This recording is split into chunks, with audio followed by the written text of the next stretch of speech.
Hi, I'm Miriam Cleary. I'd like to take a moment to acknowledge Aboriginal and Torres Strait Islanders, the traditional custodians of this land. I pay my respect to elders past and present. This land has been home to storytelling, knowledge sharing and culture for thousands of years and always will be. It is an absolute honour and privilege to be here today, and I do so with gratitude and respect. I hope you enjoy my story.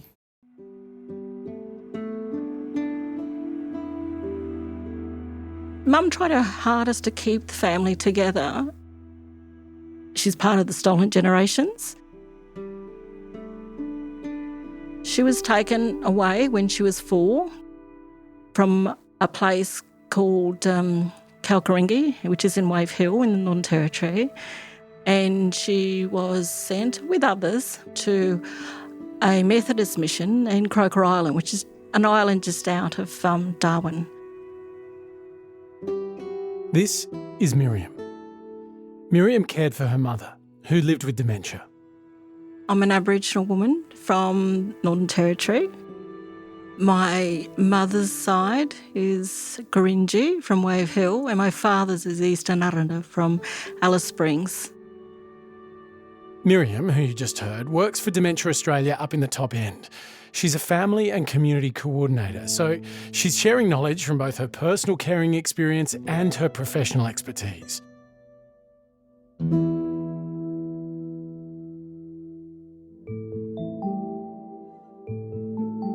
Hey, I'm Jim Rogers and I'm living with younger onset Alzheimer's. And I'm Hamish McDonald. I cared for my dad, who was living with Lewy body dementia and Parkinson's. And this is Hold the Moment, a podcast made by people living with dementia and their families. Miriam's role as a carer is very complicated. She's got a great passion for sharing knowledge, and that came from her mum. Education was important, and particularly with our background being Aboriginal people. Statistics show that Aboriginal people have less opportunity for education, housing, all those sorts of things. The list goes on. So Mum did all that she could to provide all those things for us and encouraged us. A lot of people who were part of the stolen generations have had lifelong difficulty with authorities and institutions and even professions. What was your mum's relationship like with doctors and the health system? Because obviously with a dementia diagnosis, she would have had to interact a huge amount with that. What was the dynamic? Very interesting one. When we noticed that Mum was showing signs of memory loss, and they were quite obvious that she was having a lot of difficulties. There was one incident where she came out home. We lived out at Darwin River, which is a rural area of Darwin.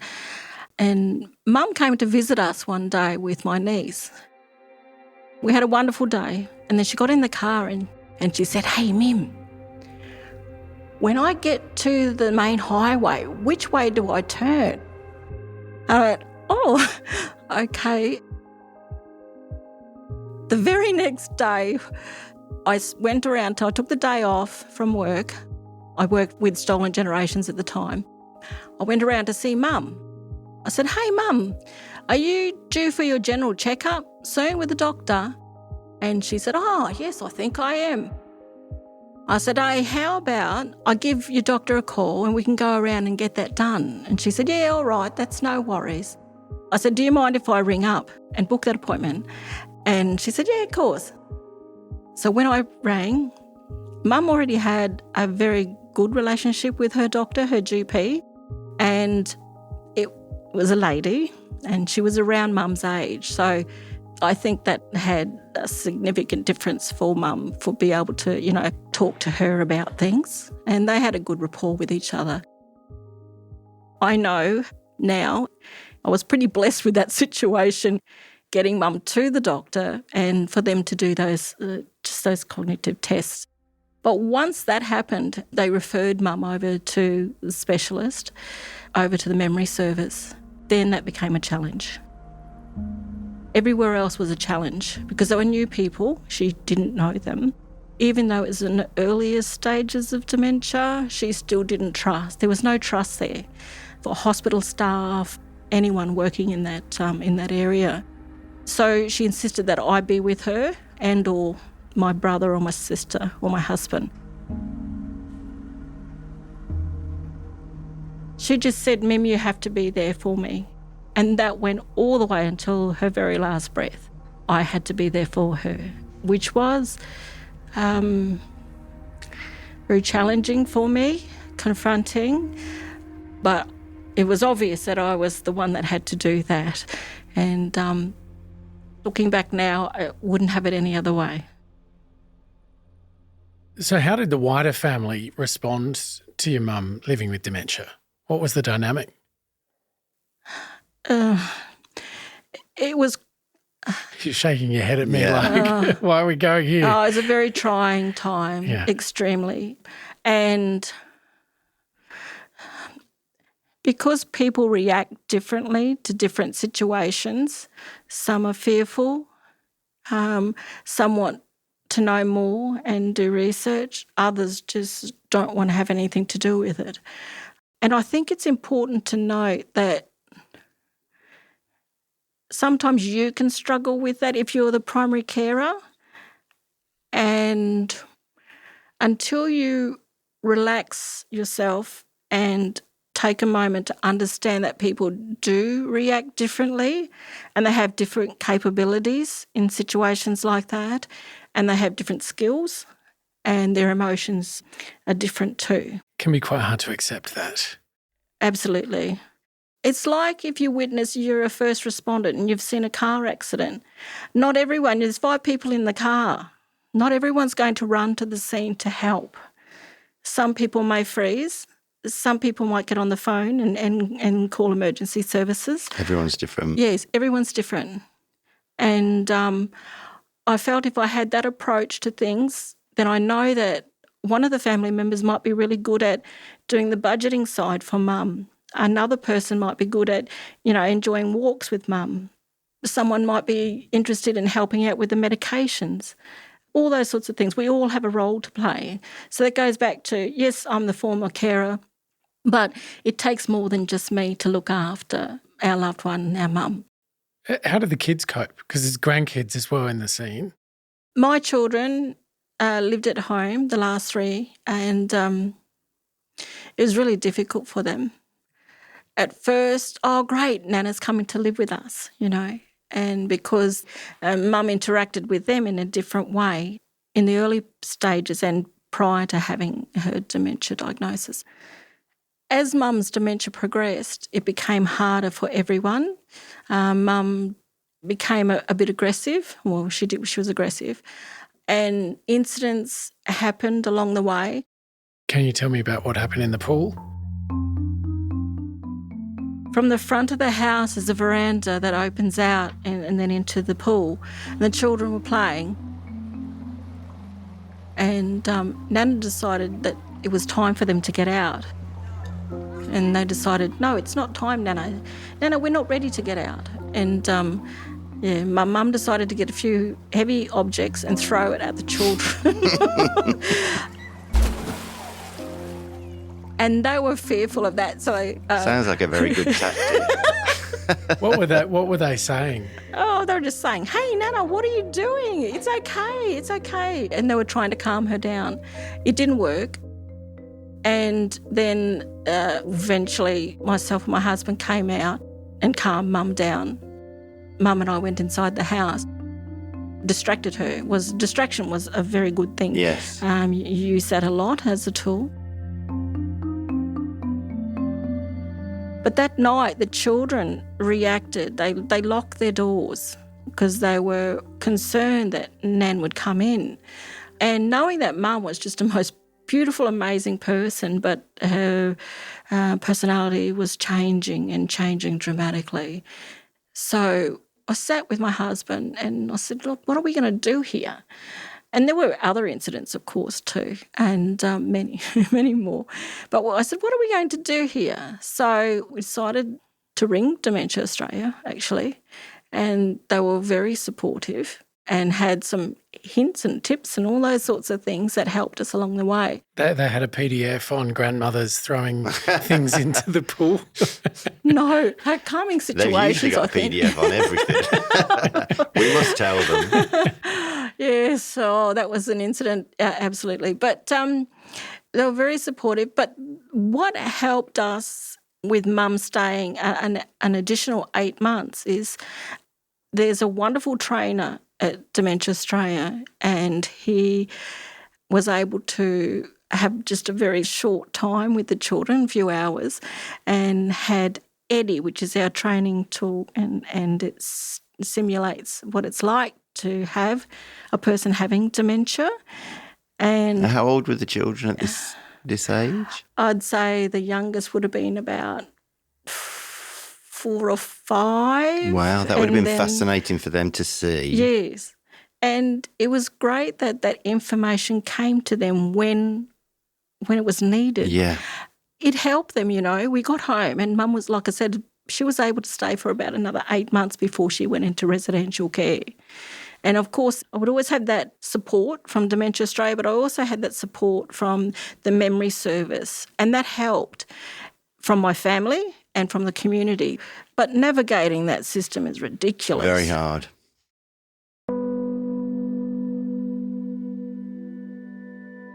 There was a transition to residential care for your mum. What was that like? I said we were going to visit someone and go and ask someone about, if there's a room there, because it was respite, and would you like to have just a small holiday, and I'll come and visit you. And she said, I don't really want a holiday, I want to stay with you. And I said, well, you might enjoy it. Let's just go and have a look.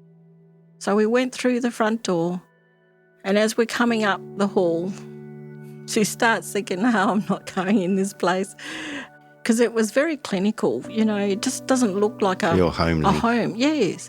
It was difficult for me, because remembering now, I was, trying to hold back the tears and all that sort of stuff. It must have been so traumatic for you, when you've got to go to that step of actually placing somebody into that care. It must be so hard. Yes, it was, especially when, you go through that guilt and you get riddled with it. Yeah. And I've heard it said before by family members that we have to look after Mum. She has to stay at home. There's no way she's going into a home. But sometimes you realise that you're unable to do that. And so it came a time where I realised I couldn't do that, and neither could my family. So I took Mum there, and that was the turning point. When I left, I was bawling my eyes out, and I felt like the worst daughter in the world. My husband was wonderful and amazing. He would often provide counselling for me. I know that wasn't really the right thing to do, but that's how it was at the time. And I would visit quite a lot. And that meant breakfast. That meant lunch and dinner. That was a lot. And sometimes sleeping. A lot of things happened within the residential setting. Mum often said, there's too many men in this area. I only want to be with the women, and I only want women to touch me. I don't want the men to touch me. And culturally, it's not appropriate. But even though you complete the personal care form and things like that, I don't think people really read those things, residential carers. And I would like to see them really look at the care plan and know the person well enough to know that they don't like Vegemite on their toast. They prefer jam. Those simple things that make life so beautiful and easier. What's the cultural view of putting a parent into aged care within Indigenous culture? Well, I know within my family structure you don't do it. And usually it's the oldest child, the older sibling, that is responsible for these things to happen. Mum being a female, of course, there had to be one of the sisters or the daughters to look after her. And so originally it started off with my youngest sister looking after Mum, and then it went onto me. And so it had to be one of us girls to look after Mum. Our brother could not look after Mum the way that we are expected to. I know it's different for different families, but this was how we were structured and taught. When you say you don't do it, what's the perception then socially and culturally if you do, if you are in a situation where you do need to take that step? You're criticised, and the criticism comes mostly from your family, and it's soul-destroying and damaging. And it was very hard for me to cope on a daily basis with that extra criticism and judgment. I can't believe I'm here today to tell the story. I'm glad I am. We're glad you are too. Yes. Do you believe, in hindsight, that it was the right thing? Absolutely. Yeah. Absolutely, because it was time. There's ages and stages, and Mum was at that stage where she needed that type of help and support, which I could not give her. I couldn't give her that. It's in her interest, right? Yes. I know she didn't like hospitals at all. She had a fall in the care home and hurt her hip. Yes. Tell us a bit about that. What happened? Mum was taken to the hospital. I think they actually got me on the phone. I said, can you please put my mum on? I want to talk to my mum.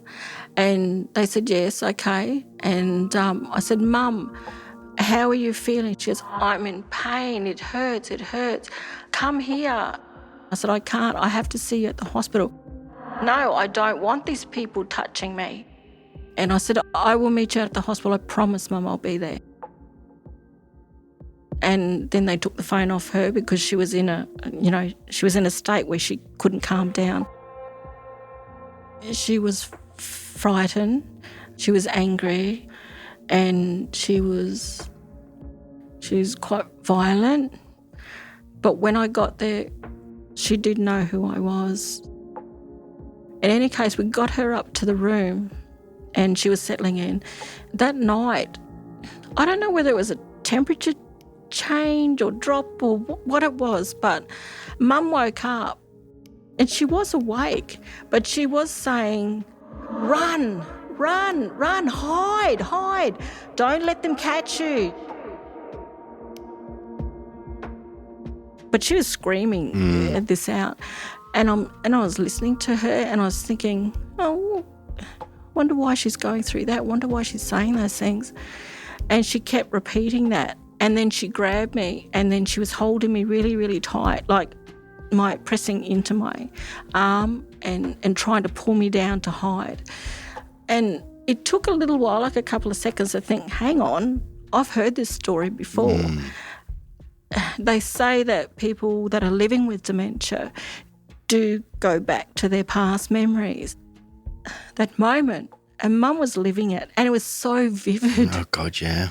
It was like I was with her and experiencing that in that particular time, and it just blew my mind. I thought, oh, my goodness, this is what's happening.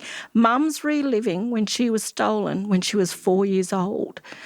And I think being in a hospital setting too, because it's an institution in itself, I don't know what triggered Mum. I don't know. Like I said, it might be the temperature, drop in temperature. It might have been that she woke up and she thought, oh, where am I, sort of thing, very clinical situation, atmosphere, all that sort of stuff. Oh, hang on, I'm lonely. Where's my family? We knew all the stories. So that's how I could identify, hey, this is what's happening. This is the story. You obviously learnt a huge amount through this period with your mum, and as you mentioned, there's lots of different cultural perceptions, viewpoints, and even obligations for family. Have you found yourself now being able to kind of share that knowledge and understanding. These sound like tricky conversations to be having. So are you doing that? Yes, to the best of my ability. Some days it depends on who I'm speaking with. And if I've met them before. If they're complete strangers, it's hard to have that rapport with people. In a large setting, it's difficult. In a one-on-one or a tight family group, it's a lot easier. But I feel that if I share my story, people are more willing and more relaxed to share theirs. I think embarrassment, is one of the main reasons why people don't want to share their story. What's the embarrassment?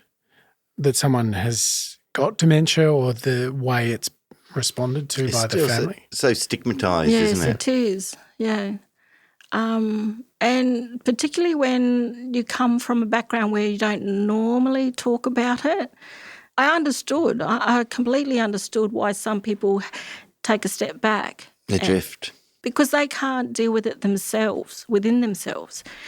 It's purely something that they have to deal with. It's not what I'm doing and wasn't what my mum was doing.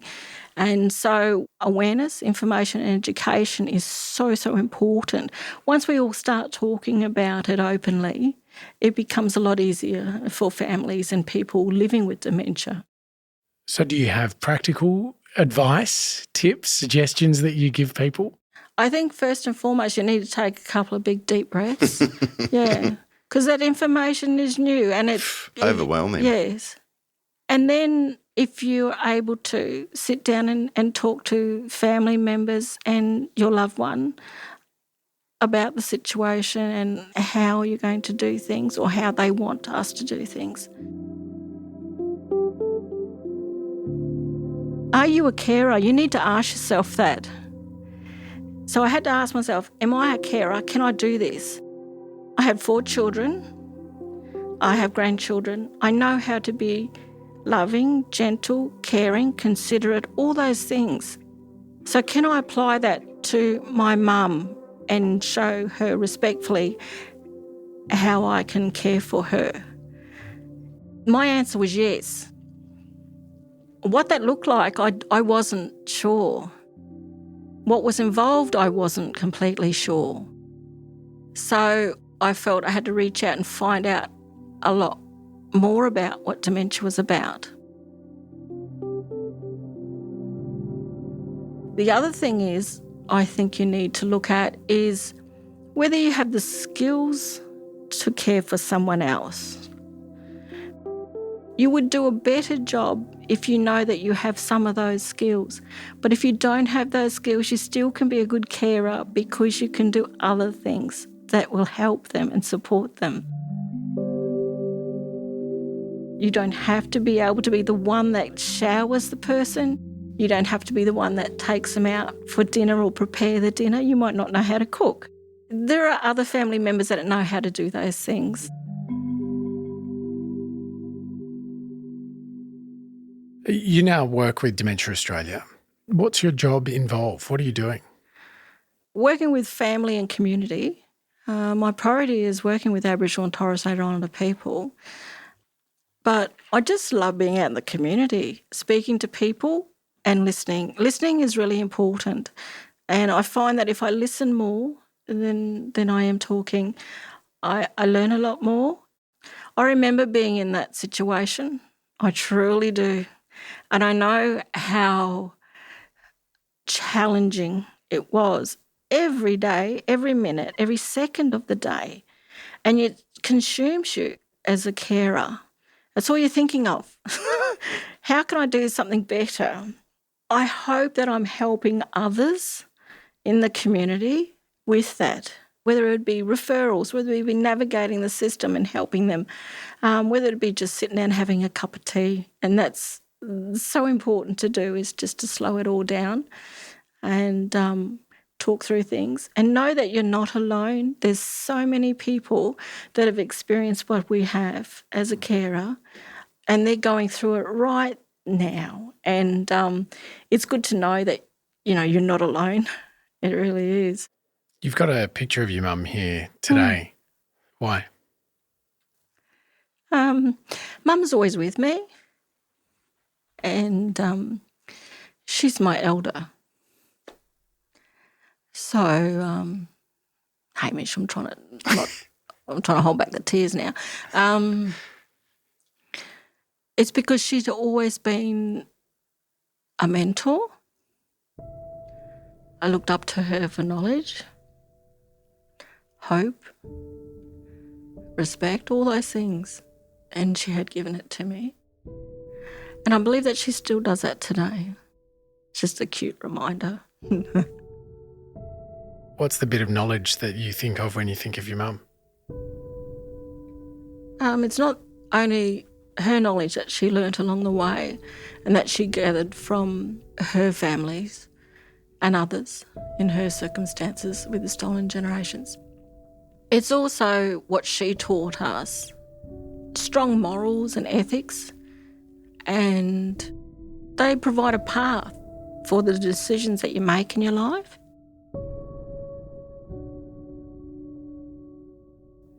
When I think of my mum, that's what I think of. To still be a good person, and the knowledge she had and the experiences she gave me along the way is what I'm going to use in my everyday life, and that includes my work life too. That's her legacy. Yeah, absolutely. But that's what it's all about, isn't it? Absolutely. Passing down that knowledge to our children, grandchildren and so forth. Lucky enough for great-grandchildren. Miriam, thank you very much. Thank you so much. Thank you.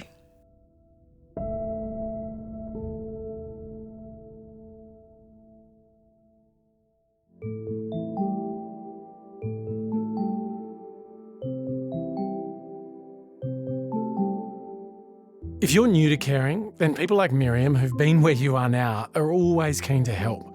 And if you're listening to this and you've been a carer before and now you've accumulated all of this knowledge but you're not really actively using it, maybe you could be the person that helps out new carers. If you want to learn more about sharing knowledge as a carer, jump into our bonus helpline episode. You'll hear some handy tips and ideas from Kristin, who works on Dementia Australia's free helpline. And if you want more info after listening to that, you can call the helpline yourself. I should just give people your number, Jim. They can call you. You're ready to chat anytime, right? More like yours. The helpline, the actual helpline, not Jim's number, is available 24 hours a day, every day. 1800 100 500.